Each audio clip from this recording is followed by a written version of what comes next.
Hello दोस्तों, movie की शुरुआत साल 1952 में रोमानिया के सेंट कार्टा के एबे को दिखाते हुए होती है, जो एक नन हाउस है जिसमें दो नन डरते हुए एक रूम की तरफ बढ़ रही थी और उस रूम के दरवाजे पर लैटिन भाषा में फिनित हिक दियो लिखा हुआ था, जिसका मतलब है गॉड एंड शेयर, मतलब भगवान का साथ यहीं तक। तभी एक नन पूछती है कि जो हम कर रहे हैं क्या वो सही है, और दूसरी नन कहती है कि इसके सिवा दूसरा कोई रास्ता नहीं। उसके हाथ में एक चाबी थी और वो उस रूम को दरवाज़ा खोलकर अंदर चली जाती है और दूसरी नन बाहर बैठकर प्रेयर्स करने लगती है। तभी उसे रूम के अंदर से नन के चिल्लाने की आवाज़ें आती हैं, जिन्हें सुनकर वो डर जाती है। तभी नन खून से लथपथ रूम के बाहर आती है और उसे वो चाबी देते हुए कहती है कि इस शैतान को बाहर आने के लिए एक शरीर की ज़रूरत है और ये तुम्हारे पीछे आएगा और तुम्हें पता है कि तुम्हें क्या करना है। और वो नन कहती है कि ये पाप है। तो दूसरी नन उसे कहती है कि फिर तो गॉड भी तुम्हें नहीं बचा पाएगा। और उसे तभी कोई चीज़ रूम में खींच कर ले जाती है और अंदर से दर्द से चिल्लाने की आवाज़ें आती हैं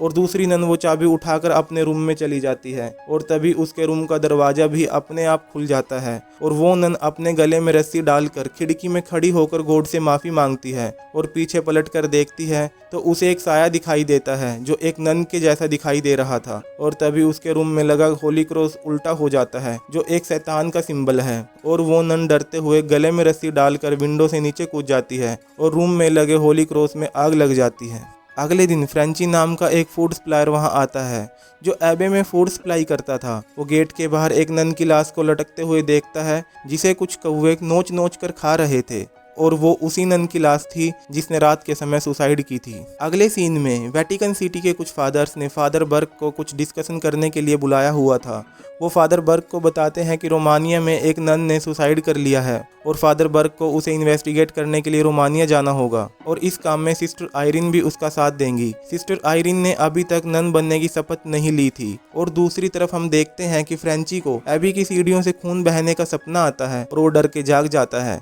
अब फादर बर्ग और आयरिन रोमानिया पहुंच जाते हैं और वहां जाकर फ्रेंची से मिलते हैं। फ्रेंची उन्हें बताता है कि गांव के लोग उस नन हाउस के बारे में बात करने से बहुत डरते हैं और वो उस घर को शापित मानते हैं और वो खुद भी वहां पर 3 महीने में एक बार ही जाता है। पहले तो वो उनके साथ एबे तक जाने से मना कर देता है, पर ज़्यादा इंसिस्ट करने पर उनके साथ चलने के लिए मान जाता है और वो उन्हें उस आइस रूम में ले जाता है जहां उसने नन की डेड बॉडी को रखा था। और फ्रेंची उस नन की बॉडी को सिटिंग पोजीशन में देखकर घबरा जाता है और फादर को बताता है कि मैंने इस डेड बॉडी को इस पोजीशन में नहीं रखा था, मैंने इसे लिटा कर रखा था। फादर को नन के हाथ में एक चाबी मिलती है और वो उस चाबी को अपने पास रख लेते हैं। तभी उनके पास एक दरवाजे से कोई आवाज़ आती है और फ्रेंची उन्हें बताता है कि नन इसी दरवाजे से फूड आइटम लेकर जाती हैं ताकि उन्हें एक कदम भी घर से बाहर ना रखना पड़े। फादर पूरी तरह रिचुअल करके उस डेड बॉडी को दफना देते हैं और तभी वहाँ एक कब्र पर बंदी घंटी बजने लगती है। तो फादर आयरिन को बताते हैं कि इस कब्र में दफन आदमी किसी बीमारी से मरा होगा और इस घंटी को बांधने का मकसद ये है कि अगर किसी आदमी को मरा हुआ समझकर दफना दिया जाए तो वो इस घंटी को बजाकर बता सके कि वो अभी जिंदा है। और फ्रेंची उन लोगों को नन हाउस के मेन गेट के सामने ले जाता है जहां उसको उस नन की लाश लटकती हुई मिली थी और वो तीनों ये देखकर हैरान हो जाते हैं कि वहां पर जो खून पड़ा हुआ था वो अभी भी फ्रेश था, जबकि उस नन को मरे लगभग 2 सप्ताह हो चुके थे। इसी बीच फादर को विंडो में एक नन दिखाई देती है और जब वो उस नन हाउस के अंदर जाते हैं तो उन्हें वहां मदर सुपीरियर मिलती हैं जिनका पूरा फेस एक कपड़े से ढका हुआ था और उनकी आवाज़ बहुत डरावनी थी। और मदर सुपीरियर फादर और आयरिन को वहां से चले जाने के लिए बोलती है। इसके जवाब में फादर कहते हैं कि अगर वो यहाँ से चले गए तो वेटिकन चर्च वाले ये काम किसी और को सौंप देंगे और हो सकता है कि उनके इन्वेस्टिगेट करने का तरीका आपको पसंद ना आए। फिर मदर सुपीरियर उन्हें नन हाउस के पास बनी एक जगह में रुकने के लिए कहती है क्योंकि अभी शाम की प्रेयर का समय हो गया था और रात को घर के सभी दरवाजे बंद हो जाते हैं, इसलिए वो उन्हें कल आने के लिए बोलती है। तब फादर फ्रेंची को भी घर लौटने के लिए कहते हैं और साथ ही साथ वो उसे कहते हैं कि कुछ दिन बाद दोबारा लौट कर आना, तब तक हम भी अपनी इन्वेस्टिगेशन पूरी कर लेंगे। और जब फ्रेंची वहां से जा रहा था तो उसे कब्रिस्तान में एक नन दिखाई देती है जिसके हाथ में एक रस्सी थी, जिसकी वजह से फ्रेंची सोचता है कि वो नन भी सुसाइड करने जा रही है और उसे रोकने के लिए उसके पीछे जाता है। लेकिन तभी उसके सामने पेड़ से लटकती हुई एक नन की लाश आ जाती है जिसे देखकर वो डर जाता है और नीचे गिर जाता है। वो लाश भी उसके ऊपर गिर जाती है और वो मरी हुई नन एक शैतान का रूप लेकर उस पर अटैक करती है और फ्रेंची किसी तरह खुद को उससे बचाकर वहां से भाग जाता है। दूसरी तरफ फादर और आयरिन डिनर पर कुछ बातें कर रहे थे और आयरिन उन्हें बताती है कि उसे बचपन में अलग अलग विजन आते थे, पर उन सब के दौरान उसके दिमाग में एक ही बात आती थी कि मदर मैरी उन्हें रास्ता दिखाएंगी। और वो फादर को बताती है कि बचपन में वेटिकन चर्च वालों ने ही उसकी मदद करी थी और यही कारण था कि उसे फादर के साथ यहाँ भेजा गया है। इसके बाद फादर भी उसे 20 साल पहले फ्रांस में हुए एक हादसे के बारे में बताते हैं जब वो एक बच्चे का एक्सोरिज्म कर रहे थे,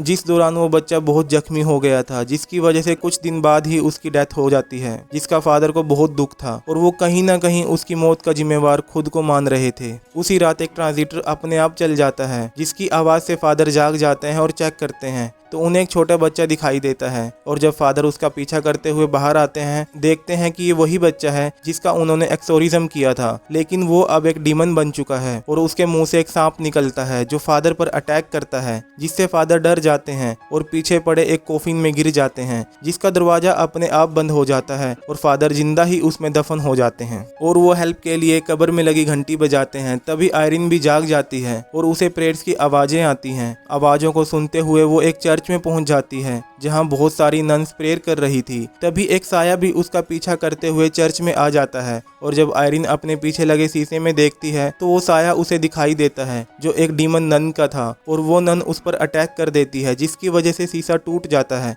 और आयरिन डर के चर्च से बाहर बने एक कब्रिस्तान में आ जाती है जहां उसे फादर के चिल्लाने और घंटी की आवाज सुनाई देती है और देखते ही देखते वहां की सभी घंटियां बजने लगती हैं और आयरिन अपनी आंखें बंद करके अपनी विजन पावर से पता लगा लेती है कि फादर किस कब्र में है और उस कब्र को खोदने लगती है और एक डीमन कब्र में फादर पर अटैक कर देता है। वो उन्हें मारने ही वाला था कि तभी आयरिन उन्हें कब्र से बाहर निकाल देती है और फादर कब्र से बाहर आने के बाद कुछ किताबें देखते हैं और उन्हें उठाकर अपने साथ ले जाते हैं। और अगले दिन फादर और आयरिन नन हाउस में जाते हैं और वो मेन गेट के सामने पहले से ज्यादा खून देखकर हैरान हो जाते हैं और मदर सुपीरियर को आवाजें लगाते हैं पर उन्हें अंदर से कोई जवाब नहीं मिलता, पर घर का गेट अपने आप ही खुल जाता है और फादर आयरिन को वही की देते हैं जो उन्हें मरी हुई नन से मिली थी और उसे पता लगाने के लिए कहते हैं कि आखिर ये कहाँ की है। और जब सिस्टर आयरिन उस घर में जाती है तो उसे एक नन दिखाई देती है और आयरिन उसे आवाज लगाती है पर वो नन आयरिन को इग्नोर करके आगे बढ़ जाती है और आयरिन उस नन का पीछा करते हुए एक चर्च में पहुंच जाती है जहां पर नन प्रेयर कर रही थी और आयरिन के बहुत बार बुलाने पर भी उसका कोई जवाब नहीं देती। लेकिन इससे पहले कि उसकी प्रेयर डिस्टर्ब हो एक दूसरी नन आयरिन को वहां से ले जाती है और वो नन आयरिन को बताती है कि इस चर्च में बहुत सालों से लगातार 24 घंटे प्रेयर्स चल रही हैं और इन प्रेयर्स को रोका नहीं जा सकता, इसलिए सभी नन अपनी अपनी शिफ्ट में यहाँ आकर प्रेयर करती हैं और वो आयरिन को अपने साथ लेकर चली जाती है। उसके बाद हम फ्रेंची को देखते हैं जो एक बार में ड्रिंक कर रहा था और वहीं पर उस बार का ओनर बताता है कि गांव की एक 12 साल की बच्ची ने सुसाइड कर लिया है और उसे बताते हुए कहता है कि गांव में जितने भी बुरे हादसे होते हैं उन सब का कारण वो कर्स्ड एबे है। इसके बाद वो फ्रेंची से पूछता है कि तुम कुछ दिन पहले वहां पर एक फादर और सिस्टर को छोड़कर आए थे और उसे तैयार रहने के लिए कहता है क्योंकि तुम्हें 2 और डेड बॉडीज मिलने वाली हैं, जिसकी वजह से फ्रेंची को फादर और आयरिन की चिंता होने लगती है और वो एक गन लेकर एबे के लिए चल पड़ता है। उधर आयरिन सिस्टर ओआम से उस नन के बारे में पूछती है जिसने कुछ दिन पहले सुसाइड कर ली थी। इसके जवाब में वो सिस्टर उसे बताती है कि उस नन का नाम विक्टोरिया था और वो उन सब में गॉड को सबसे ज्यादा मानती थी। फिर आयरिन सिस्टर से एबे का इतिहास पूछती है। वो सिस्टर बताती है कि इसे सेंट कार्टा के राजा ने बनवाया था और उसने जादू टोना और काली शक्तियों के बारे में किताब भी लिखी थी जिसे इस्तेमाल करके वो नरक से काली शक्तियों को बुलाना चाहता था और इसी का फायदा उठाकर नरक ने उससे एक प्रवेश द्वार खुलवाया जिससे एक भयानक शैतानी ताकत इस दुनिया में आ सके। पर तभी चर्च ने इस महल पर हमला कर दिया और जीसस क्राइस्ट के पवित्र खून से इस नरक द्वार को बंद कर दिया और इस महल को एबे बना लिया और तभी से यहाँ 24 घंटे प्रेयर्स होती हैं। लेकिन वर्ल्ड वार के समय बमबारी की वजह से वो नरक द्वार फिर से खुल गया और वो शैतानी शक्ति इस दुनिया में आ गई। अब वो शैतानी शक्ति एबे में एक नन के रूप में घूमती है और उस सिस्टर को लगता है कि सिस्टर विक्टोरिया ने भी उसी की वजह से सुसाइड की होगी। तभी वहाँ एक सिस्टर आकर उनको इस बारे में बातें करने से रोक देती है और आयरिन को वहाँ से जाने के लिए बोलती है। पर तभी दूसरी सिस्टर कहती है कि अब एबे के सभी गेट बंद हो चुके हैं, इसलिए आयरिन आज रात यहीं पर रुकेगी और आयरिन को उसका रूम दिखाती है। दूसरी तरफ फादर उसी किताब को देख रहे थे जो उन्हें कब्र से मिली थी और ये वही किताब है जो राजा ने लिखी थी जिसमें उस शैतानी शक्ति का नाम लिखा होता है जो है वेलक। और इसी दौरान फादर एबे का मैप देखते हुए उसी नरक द्वार के पास चले जाते हैं। तभी उन्हें वहाँ मदर सुपीरियर की आवाज आती है और वो फादर उन्हें बताता है कि इस हाउस में कुछ बहुत बुरा हो रहा है और उसे चाबी के बारे में भी बता देता है, जिसके जवाब में मदर सुपीरियर उन्हें बताती है कि अब इसका कोई फायदा नहीं है और अब आयरिन भी कभी नहीं लौटेगी। जिसके बाद वो फादर बर्ग पर अटैक करती है और वहां से गायब हो जाती है, जिसका मतलब वो कोई मदर सुपीरियर नहीं थी बल्कि वही काली ताकत थी। इसी दौरान हम आयरिन को देखते हैं जिसे फिर से विजन आ रहे थे कि मदर मैरी उन्हें रास्ता दिखाएंगी और इस बार के विजन में उसे डीमन नन भी दिखाई देती है और जिसकी वजह से आयरिन डर के जाग जाती है और उसे रूम में एक नन दिखाई देती है और जब वो उस नन के पास जाती है तो उसे फिर से नन की सुसाइड का विजन आता है। रूम का दरवाजा भी अपने आप खुल जाता है और आयरिन चलते चलते उस दरवाजे के सामने चली जाती है जिसके ऊपर लिखा था फिनिथ हिक दियो और वो दरवाजा भी अपने आप ही खुल जाता है और आयरिन को उस रूम में डीमन नन दिखाई देती है, जिसे देखकर आयरिन बहुत डर जाती है और वो डीमन अपनी ताकत से आयरिन को रूम के अंदर खींच लेता है और आयरिन पर अटैक कर देता है और वो वहां से अपनी जान बचाकर भागती है। तभी एक सिस्टर आयरिन को पकड़ लेती है और बताती है कि शैतान और ताकतवर हो गया है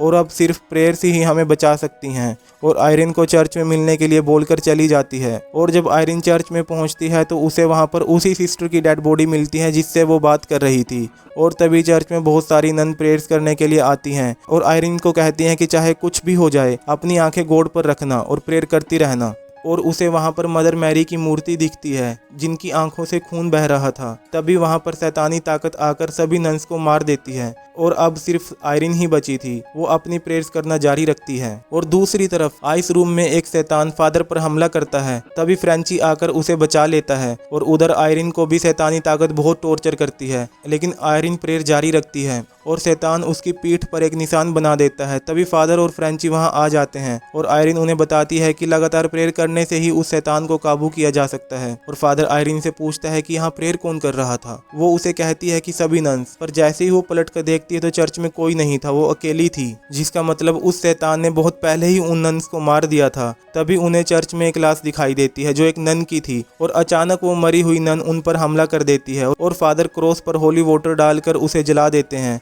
फ्रेंची कहता है कि अब बहुत देर हो चुकी है, यहाँ से चलना चाहिए, अब शैतान जाग चुका है। जिसके जवाब में आयरिन कहती है कि नहीं, उस शैतान को बाहर आने के लिए एक जिंदा शरीर चाहिए और वो नन इस चर्च की आखिरी नन बची होगी और उसने कोई सुसाइड नहीं की बल्कि उसने अपनी कुर्बानी दी है ताकि वो शैतान उसके शरीर पर काबू ना पा सके। उसके बाद आयरिन उन्हें बताती है कि उस नर्क द्वार को जीसस क्राइस्ट के खून से बंद किया जा सकता है और वो पवित्र निशानी उन्हें तहखाने में मिलेगी। और आयरिन तहखाने में जाने से पहले नन बनने की शपथ लेना चाहती है और फादर उसे नन बनने की शपथ दिलाते हैं। उसके बाद फादर, आयरिन और फ्रेंची तहखाने में जाते हैं और जीसस की खून वाली पवित्र निशानी ढूंढने लगते हैं। तभी फादर को एक मदर मैरी की मूर्ति दिखती है जो एक डायरेक्शन की तरफ इशारा कर रही थी और फादर आयरिन से कहते हैं कि तुम्हें इसी दिन के लिए बचपन से विजन्स आ रहे थे। उन्हें उसी डायरेक्शन में एक दरवाजा मिलता है जिसमें वही चाबी लगती है जो उन्हें नन के हाथ में मिली थी और उन्हें वो पवित्र निशानी मिल जाती है जिसमें जीसस क्राइस्ट का खून है। इसके बाद वो नरक द्वार को बंद करने के लिए उस दरवाजे तक पहुंच जाते हैं जिस पर लिखा था भगवान का साथ यहीं तक और नरक द्वार को ढूंढने के लिए उस रूम में चले जाते हैं और वो शैतान आयरिन पर अटैक करता है तो आयरिन उससे बचने के लिए दूसरे रूम में चली जाती है और उस रूम में वही निशान बना हुआ था जो शैतान ने उसकी पीठ पर बनाया था